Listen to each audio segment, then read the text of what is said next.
మన రాష్ట్రంలో యువతంతా మాకు ఇస్తున్న ఆదరణకి ఆయన పిలుచుకొని ఒక మీటింగ్ పెట్టాలంటే పర్మిషన్ లేదు.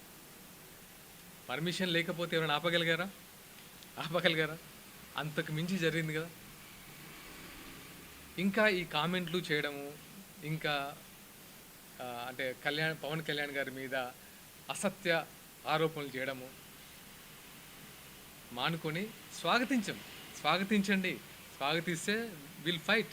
నిజంగా మీరు నిజంగా మంచి చేస్తే మీ వెనుక ఉండేవాళ్ళం కదా. 12 సంవత్సరాలు అయింది. 12 సంవత్సరాలు కదా. 12 సంవత్సరాలు 10 సంవత్సరాలు మీరు చేయలేకనగా దిగిపోయారు. ఇప్పుడు 2.5 సంవత్సరాలు అవుతుంది దగ్గర.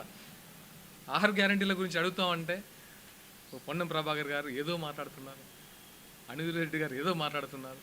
అదే మీరు సారీ చెప్పాలట. అరే మీరు చెప్పిన అబద్ధపు హామీలు నెరవేర్చండి అయ్యా. దాని ఫస్ట్ వాళ్ళ జనాలకు సారీ చెప్పి మాట్లాడానంటే దాని గురించి మాట్లాడు. టీవీలో కనబడడానికి పవన్ కళ్యాణ్ గారి పేరు చెప్తే దీన్ని హైలైట్ చేస్తారు.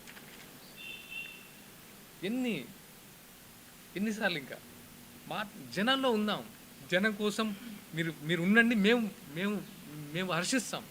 అంతేగాని జనసేన తెలంగాణలో అడుగు పెడుతుందంటే ఇది వాళ్ళ కుట్ర వీళ్ళ కుట్ర అని ఎన్ని రోజుల మీరు ఎన్ని చెప్పినా మీరు 100 సార్లు ప్రెస్ మీట్ పెడితే మేము 1000 సార్లు ప్రెస్ మీట్